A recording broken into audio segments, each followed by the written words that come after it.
नमस्कार सभी को। जिस तरह हम लास्ट वीडियो में देखे थे मेगालोब्लास्टिक एनीमिया क्या होता है और उसके कॉजेज़ क्या होते हैं जिसकी वजह से folate deficiency, cobalamin deficiency, vitamin B12 deficiency या पर्नीशियस एनीमिया की वजह से ये मेगालोब्लास्टिक एनीमिया देखने को मिलता है। और उसके हम डाइटरी के बारे में भी थोड़ा बहुत देखे थे और लिवर स्टोर करके रखता है। एंड इसके नॉर्मल कॉजेज़ के बारे में जो कॉजिंग फैक्टर्स के होते हैं, जैसे कि डिमांड बढ़ जाता है प्रेगनेंसी के टाइम पर। एंड जो डाइटरी इंटेक जो है कम हो जाता है, जैसे कि कोई रेस्ट्रिक्शन, तुम बहुत दिनों से खाना नहीं खा रहे हो, कुछ महीनों से कुछ, तो वो कंडीशन में। और तुम अल्कोहलिज्म में हो, अच्छा खासा दारू पी रहे हो, 4-5 महीनों से ब्रेकअप हो गया या कुछ और सिचुएशन की वजह से तुम अल्कोहल के साथ एडिक्ट हो गए। ये सारे रीजंस जो है वो जो मतलब फोलेट के डेफिशिएंसी होने के रीजंस बन सकते हैं। ओके, तो हम जैसे मैंने लास्ट वीडियो में बोला था कि आगे हम फोलेट मेटाबॉलिज्म से स्टार्ट करेंगे, तो ये वाले वीडियो में हम डिटेली अच्छे से फोलेट मेटाबॉलिज्म को देखेंगे। ओके, ये बहुत इंपॉर्टेंट है। ओके, तो फोलेट मेटाबॉलिज्म तो हम स्टार्ट करते जैसे फूड। अब कैसे स्टार्ट करेंगे हम, जो अपने फूड में जो फोलेट, देखो फूड में लीवर में कौन से डाइट में हमें फोलेट देखने को मिलता है, जैसे कि लीवर, स्पेनिश ग्रीनिश फूड में, नट्स में। तो इन सब चीज़ों में क्या है, फोलेट देखने को मिलता है। उन सब फूड में फोलेट किस फॉर्म में प्रेजेंट होता है, एंड साथ साथ में वो अपनी बॉडी में जाकर कौन सा सेल उसको उठाता है, कौन सा एंजाइम उसमें वर्क करता है, किस तरीके से वो रिड्यूस हो जाता है, किस किस के साथ वो मिलकर काम करता है, और किस तरह अपने डीएनए सिंथेसिस में वो हेल्प करता है। देखो, मेगालोब्लास्टिक एनीमिया क्यों होता है, because of impaired function of the DNA. और डीएनए सही से synthesis, impaired synthesis of DNA, सही से डीएनए सिंथेसिस नहीं हो रहा है। कहाँ नहीं हो रहा है, जहाँ एक्सेसिवली जो डिवीजन और प्रोलिफरेशन हो रहा है वहाँ पे सही से नहीं हो रहा है, तो वहाँ पे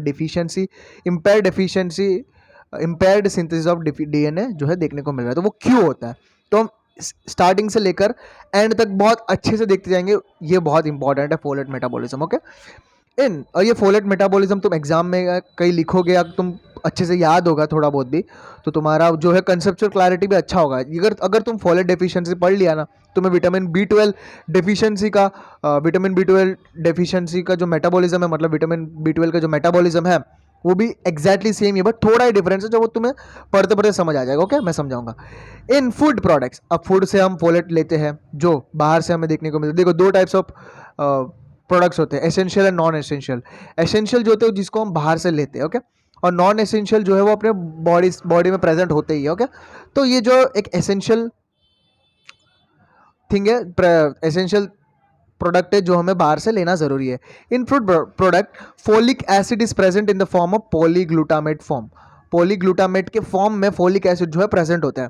और ये पॉलीग्लूटामेट क्या होता है, पॉली मतलब एक से, दो से ज्यादा को मतलब 2-3 या 4-5 ऐसे पूरा चेन हो, नंबर ऑफ क्या है ग्लूटामेट, नंबर ऑफ ग्लूटामेट को ग्लूटामिक एसिड, तो ग्लूटामिक एसिड को it is ammonio acid, amino acid. Glutamate is an ammonio sorry amino acid. Glutamate is amino acid called glutamic acid. ये glutamic acid के जो chains होते हैं ना, वो चेन्स को हम बोलते हैं पॉलीग्लूटामेट। ये फूड के अंदर कैसे प्रेजेंट होते हैं, पॉलीग्लूटामेट के फॉर्म में प्रेजेंट होते हैं, मगर अपनी बॉडी जो है वो इस पॉलीग्लूटामेट को डायरेक्टली एब्जॉर्ब नहीं कर सकता, तो इसको रिड्यूस करना चाहिए। देखते कैसे रिड्यूस करता है। It has a carboxyl group COOH। So जो polyglutamate chain is a negatively charge. तो केमिस्ट्री में पता ही होगा कि COOH क्या होता है, कार्बोक्सिलिक एसिड होता है। तो कार्बोक्सिल ग्रुप जो है वो पॉलीग्लूटामेट के ऊपर प्रेजेंट होता है, और ये कार्बोक्सिल ग्रुप प्रेजेंट होने की वजह से, कार्बोक्सिल ग्रुप उस पॉलीग्लूटामेट के ऊपर प्रेजेंट होने की वजह से वो नेगेटिवली चार्ज्ड हो जाता है। Okay, because of negatively charge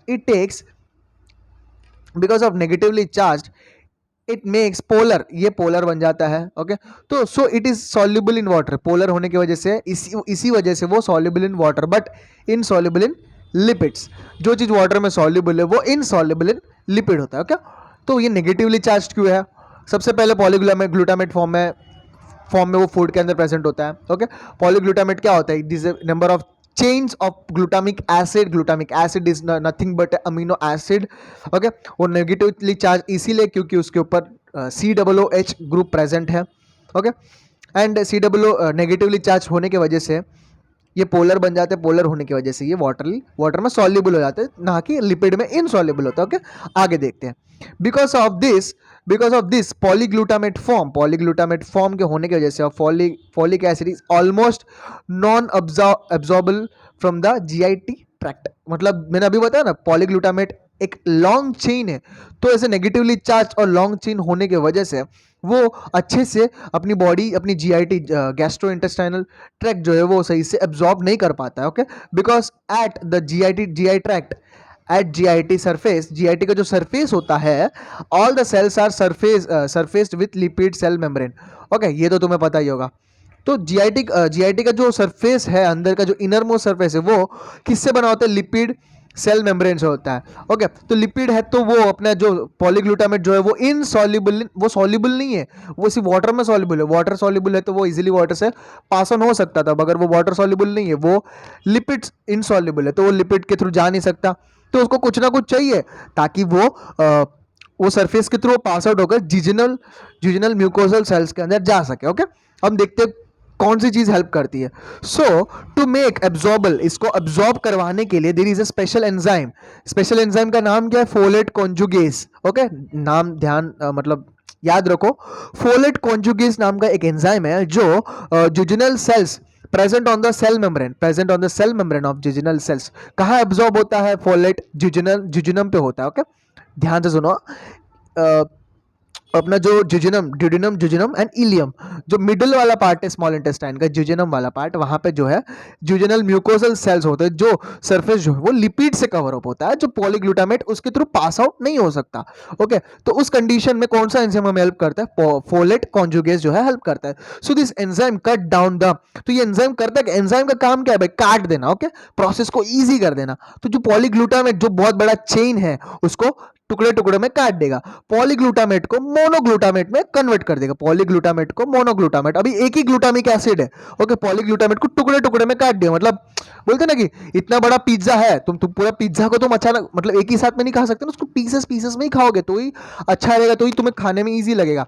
okay, कुछ चीजें मतलब भी तुम स्वीट है, कुछ लोगों का ऐसी आदत होती है जो स्वीट है, मुझे भी ऐसी आदत है, मैं स्वीट को बहुत कम करके खाता हूँ, उसमें मेरे को बहुत मजा आता है और इजीली मेरे को अच्छा लगता है, मैं इंजॉय कर पाता हूँ। एग्जैक्टली वैसा ही चीज ये अपनी जीआईटी के लिए भी होता है। तो मतलब ये पॉलीग्लूटामेट बहुत बड़ा चेन है, वो अचानक से पूरा मतलब अब्जॉर्ब नहीं कर पाता, क्योंकि वो लिपिड से बना है, सेल मेम्ब्रेन जो सरफेस है वो लिपिड है, और ऊपर से ये लिपिड के थ्रू इनसॉल्युबल है। तो इसीलिए पॉलीग्लूटामेट मोनोग्लूटामेट में कन्वर्ट होना पड़ता है, और मोनोग्लूटामेट होते ही वो छोटे छोटे पार्ट में हो जाता है। तो जैसे वो छोटा बन गया तो वो इजीली जिजिनल सेल्स के थ्रू निकल सके, बिकॉज ऑफ लेस्ट। अब ये पॉलीग्लूटामेट के ऊपर बहुत सारे COOH ग्रुप है, तो वो हाईली नेगेटिवली चार्ज है, तो वो हाईली पोलर होता है। हाईली पोलर होने की वजह से highly insoluble in the lipid surface. तो अभी मोनोग्लूटामेट है, इसके ऊपर कम से कम नेगेटिवली चार्ज है, कम से कम नेगेटिवली चार्ज होने की वजह से it can easily pass through the cell membrane, enter into the jejunal cells. I think तुम्हें ये पता चल गया, आई थिंक तुम्हें समझ आ गया होगा कि किस तरह फोलेट फूड प्रोडक्ट में पॉलीग्लूटामेट के फॉर्म आता है, और मोनोग्लूटामेट में कौन कन्वर्ट करता है? फोलेट कॉन्जुगेस एंजाइम जो है वो कन्वर्ट करता है, और उस कन्वर्ट होने की वजह से मोनोग्लूटामेट में जब कन्वर्ट हो जाएगा तो वो लेस नेगेटिवली चार्ज होता है।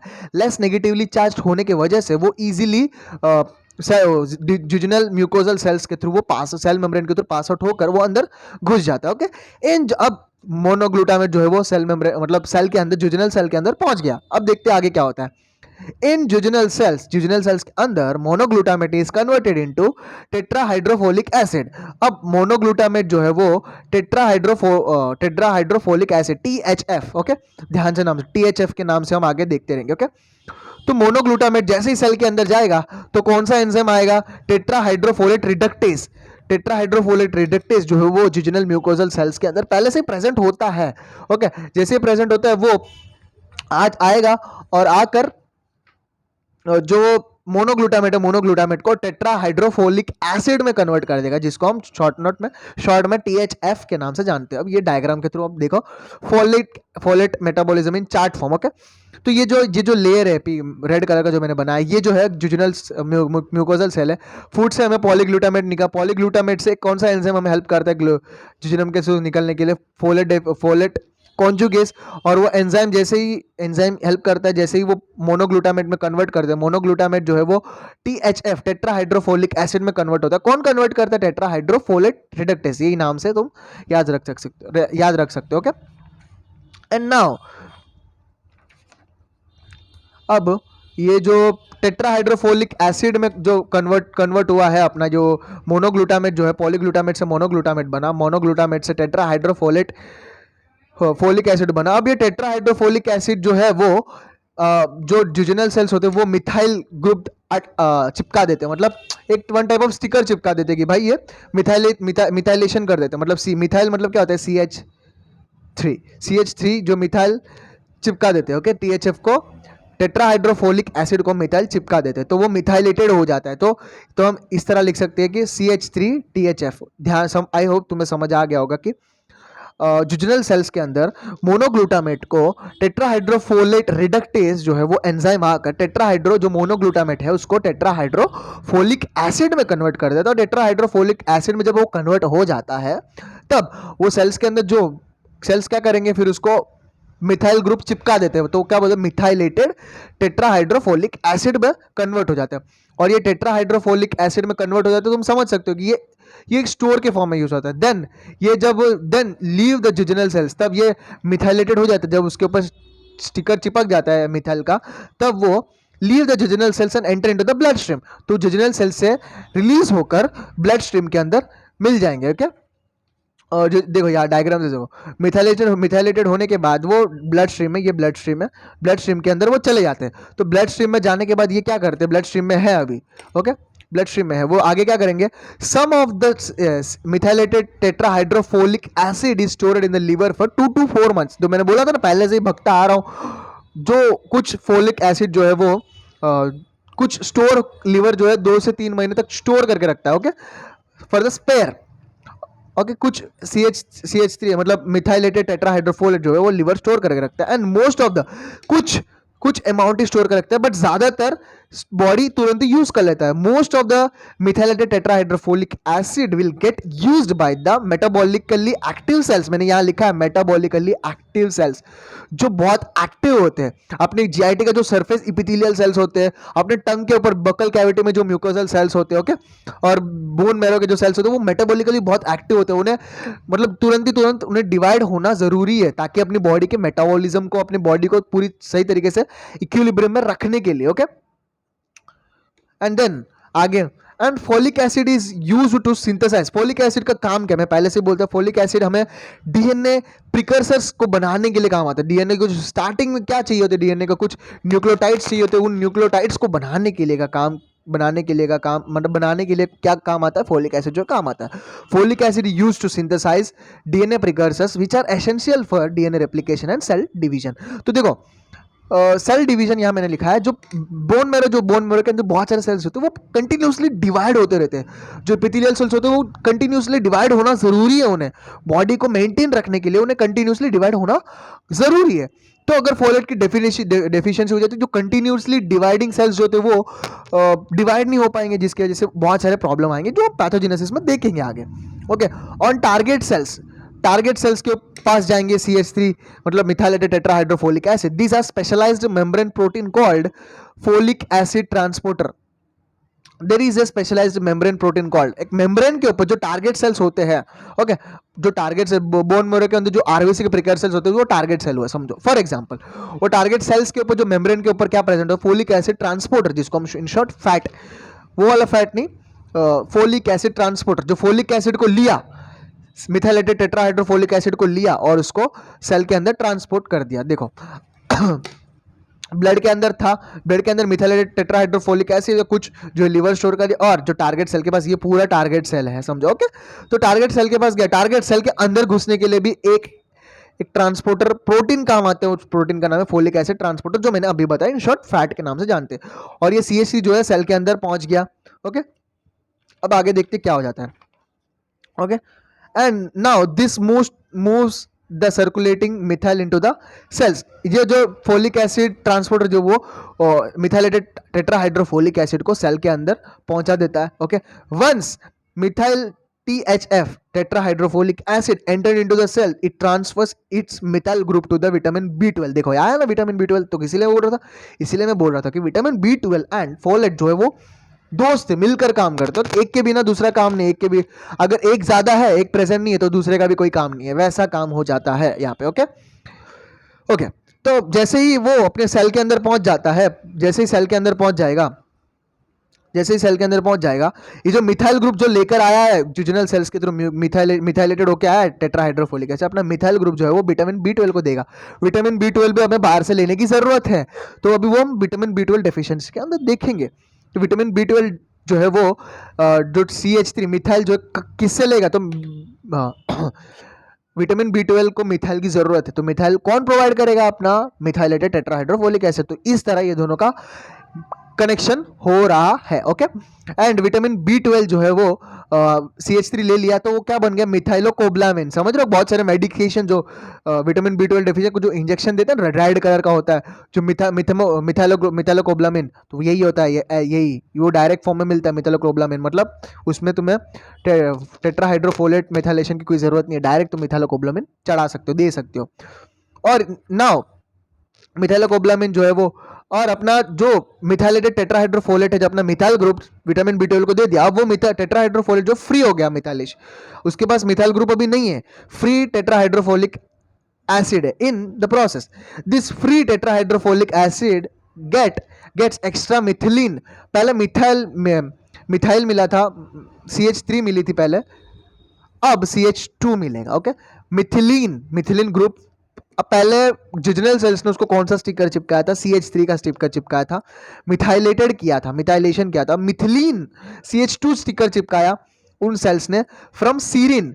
सीरिन जो है, सीरिन जो आकर देखो, अब यहाँ पे CH3 विटामिन बी 12 को दे दिया, अब फ्री जो क्या करेगा, फ्री THF जो है वो, सीरिन जो है अपना CH2 ग्रुप जो है वो THF को दे देगा। जब THF को दे देगा तब क्या बोल रहा है, CH2 THF बन जाएगा। ओके, मिथिलीन टेट्राहाइड्रो, मिथाइल नहीं है, मिथिलीन टेट्राहाइड्रोफोलिक एसिड बन गया। अब ये अब methylene tetrahydrofolic it again it's transfer. अब ये टेट्राहाइड्रोफोलिक एसिड का काम ही है ये ट्रांसफर करते रहना, मिथाइल लेना ट्रांसफर करना, मिथाइल लेना ट्रांसफर करना। ओके, एंड नाउ आगे क्या करता है, मिथिलीन टू द देखो, अगेन इट्स ट्रांसफर, ये जो मिथिलीन ग्रुप है, ये जो मिथिलीन ग्रुप है tetrahydrofolic acid, again it transfers its methylene. पहले मिथाइल को ट्रांसफर किया था, किसको ट्रांसफर किया था, अपना विटामिन बी 12 को। अभी methylene group to the nucleotide called, एक न्यूक्लियोटाइड को अपने ट्रांसफर करता है। अगर वो न्यूक्लियोटाइड को ट्रांसफर नहीं किया, तुम DNA का स्ट्रक्चर तो पढ़ा ही होगा, वहां पे यूरासिल जो है वो थाइमिन के अंदर कन्वर्ट होता है, यूरासिल जो है थाइमिन के अंदर कन्वर्ट होता है। RNA में यूरासिल प्रेजेंट होता है, इतना मुझे ढंग से याद नहीं है, मतलब RNA में यूरासिल प्रेजेंट होता है और DNA में थाइमिन प्रेजेंट होता है। तो DNA बनाने के लिए थाइमिन की जरूरत है, तो यूरासिल जो है वो थाइमिन में कन्वर्ट होना जरूरी है। Okay, 1 second.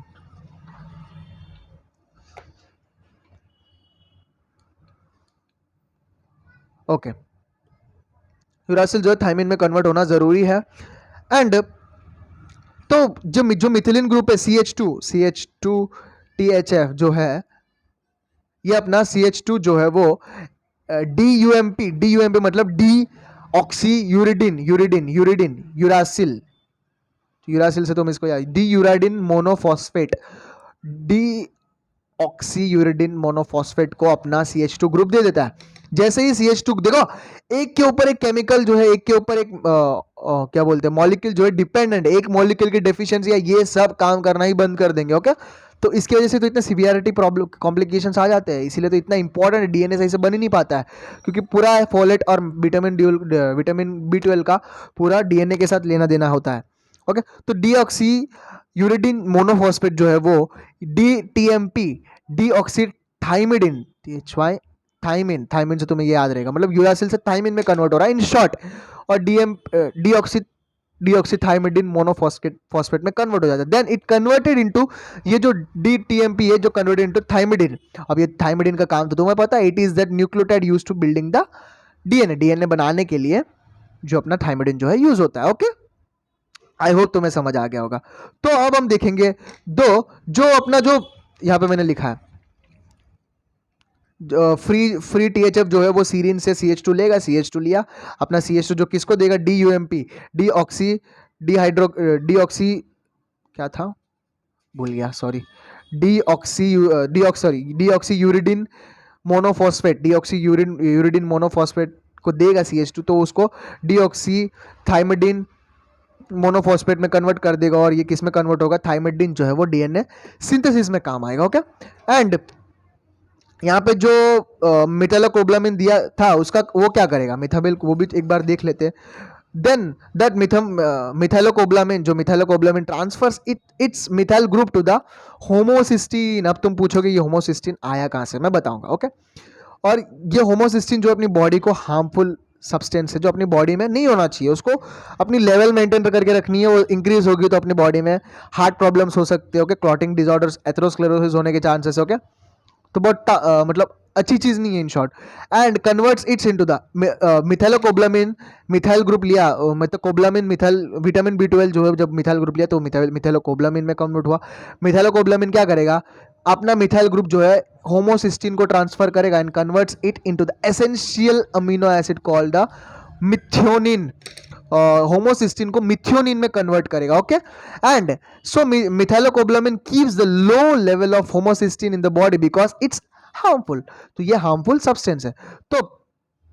तो तुम पूछ सकते हो कि मिथ्योनिन में क्यों कन्वर्ट करते हैं, मिथ्योनिन काम की चीज होगी इसीलिए तो मिथ्योनिन में कन्वर्ट करते हैं। मिथ्योनिन जो है वो सिस्टीन में कन्वर्ट होता है। मिथ्योनिन जो है इन शॉर्ट सिस्टीन में कन्वर्ट होता है। वो जो मिथ्योनिन जो है सिस्टीन में कन्वर्ट होने के प्रोसेस में फिर होमोसिस्टीन निकल के आता है। फिर होमोसिस्टीन को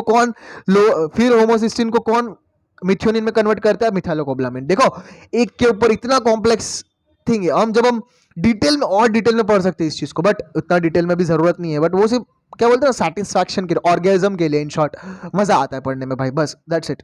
तो तुम इतना भी याद रखोगे तो बहुत है। तो मिथाइलोकोब्लामिन जो होमोसिस्टीन को मिथ्योनिन में कन्वर्ट करता है, और मिथ्योनिन जो है वो सिस्टीन में कन्वर्ट होता है। सिस्टीन का बहुत इंपॉर्टेंट काम होता है। ओके, इसका बहुत अच्छे मतलब ग्लूटाथायोन तो तुम्हें, आई होप तुम्हें पता होगा, ग्लूटाथायोन जो आरबीसी में प्रेजेंट होता है।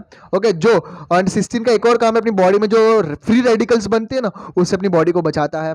ओके, सेल्स को डैमेज होने से बचाता है। ओके, सिस्टीन के बहुत अच्छे फंक्शंस होते हैं। ओके, सिस्टीन में कन्वर्ट करता है। ओके, मिथ्योनिन जो है सिस्टीन में कन्वर्ट होने के प्रोसेस में फिर वो होमोसिस्टीन को बनाता है, फिर वो होमोसिस्टीन को मिथ्योनिन में, फिर मिथ्योनिन जो सिस्टीन में, फिर वो प्रोसेस में होमोसिस्टीन। तो इस प्रोसेस को पूरा कवर अप, उस प्रोसेस को पूरा मेंटेन करने वाला काम जो है अपना मिथाइलोकोब्लामिन कर देगा। इतना इंपॉर्टेंट फंक्शन है अपना मिथाइलोकोब्लामिन एंड फोलेट का। Okay, folic acid play a major role during the fetal development, especially it's needed for the closure of anterior neural pore of the neural tube during 23rd day and closure of the posterior neural pore during the 26th day। जो 23rd and 23rd day, ध्यान से सुनो, 23rd day पर जो anterior neural पोर जो होता है embryo का, वो क्लोज हो जाता है। ओके, एंड जो 26th डे होता है वो पोस्टीरियर न्यूरल पोर, इसके हम ऐसा नहीं होगा तो क्या क्या दिक्कत आएंगे वो हम आगे देखेंगे। ओके, तो सही से क्लोज नहीं होंगे जेस्टेशन पीरियड में। This is a crucial step for the development of the CNS. तो ये जो क्लोजर न्यूरोपोर से तुम्हें समझ आना है कि न्यूरोपोर अगर सही से क्लोज नहीं हुए तो उस कंडीशन में जो है वो सीएनएस सही से डेवलप नहीं होगा। तो सीएनएस सही से डेवलप नहीं होगा तो क्या ही होगा, दिक्कतें आ जाएंगे। ओके, तो इस तरह अपन ने देख लिया कि मतलब जो अपने फोलेट का और विटामिन B12 का क्या इंपॉर्टेंस है अपनी बॉडी में। तो this is all about the folate metabolism, जो बहुत इंपॉर्टेंट है। आई होप तुम्हें समझ आ गया कि एक के ऊपर कैसे डिपेंडेंट है। पहले पॉलीग्लूटामेट से मोनोग्लूटामेट में कन्वर्ट हुआ, मोनोग्लूटामेट से टेट्राहाइड्रोफोलेट में कन्वर्ट हुआ, टेट्राहाइड्रोफोलेट को पूरा मिथाइल चिपका दिया। मिथाइल जो है वो थोड़ा स्टोर हो जाता है, फिर ज़्यादातर जो है टारगेट सेल के पास जाए, टारगेट सेल के पास जाकर अंदर चला जाता है। तो टारगेट सेल के अंदर जाते ही वो अपना मिथाइल ग्रुप जो है विटामिन B12 को, रिवाइज कर रहा हूँ, विटामिन B12 को ट्रांसफर कर देता है, और विटामिन B12 जो है वो अपना मिथाइल ग्रुप होमोसिस्टीन को देता है। होमोसिस्टीन को देकर होमोसिस्टीन को मिथ्योनिन में कन्वर्ट करता है, और मिथ्योनिन जो है वो सिस्टीन में कन्वर्ट होता है। सिस्टीन अपनी बॉडी के लिए बहुत इंपॉर्टेंट है, और मिथ्योनिन से सिस्टीन कन्वर्ट होने के प्रोसेस में होमोसिस्टीन फिर बनता है। फिर उस चीज़ को मेंटेन करने वाला काम जो है मिथाइलोकोब्लामिन करता है, और मिथाइलोकोब्लामिन को मिथाइल कौन ला के देता है, CH3THF, tetrahydrofolic methylated tetrahydrofolic acid. Sorry मैं बहुत फास्ट जा रहा हूँ, तो बट रिवीजन के लिए इतना फास्ट तो होना पड़ता है। Okay, and CH3 methylated tetrahydrofolic acid जो है वो जो फ्री टेट्राहाइड्रो, जैसे ही वो अपने CH3 मिथाइल कोब्लामिन को दे देता है वो फ्री हो जाता है। तो उसको CH3 मिथिलीन कौन चिपकाता है, सीरीन चिपकाता है। जैसे ही CH2 चिपक गया था, CH2 किसको चिपकाता है, वो DUMP, एंड DUMP से DU TMP से TMP में कन्वर्ट हो जाता है, और TMP जो है अपनी बॉडी, अपने DNA को बिल्डिंग करने में काम आता है। तो ये मैंने पूरा वापस रिवाइज कर दिया। This is all about the folate metabolism. Next video में हम पढ़ेंगे pathogenesis of folate deficiency, and this is the most important. जो चीज़ पढ़ने के लिए तुम लोग यहाँ आए थे वो चीज़ अगले वीडियो में मिलेगा, ओके। एंड तो तुम ये मत सोचो कि ये सब की क्या ज़रूरत है, फोलेट मेटाबॉलिज्म की क्या ज़रूरत है। देखो यार, कहीं ना कहीं काम आता है ये मेगालोब्लास्टिक एनीमिया जो है, ऐसा कंडीशन है जो मोस्टली हमें क्लिनिकल प्रैक्टिस में कहीं भी जो देखने को मिलता ही है। तो तुम्हें इस चीज़ के बारे में तुम्हें पता, तो ट्रीटमेंट तो तुम्हें पता रहेगा कि भाई ये करने से ये चीज़ ठीक हो जाएगी, बट उसके अंदर का जो पूरा मैकेनिज्म तुम्हें पता रहेगा ना, तो मज़ा आता है यार, कॉन्फिडेंस आता है यार। कॉन्फिडेंस के लिए पढ़ो यार, ओके, नॉलेज के लिए पढ़ो, okay okay, that's it. Thank you for watching the video. और जो भी पढ़ा है वापस रिवीजन करो, रिवीजन करोगे तभी याद होगा, वरना घंटा कुछ याद नहीं होने वाला है, ओके। Thank you.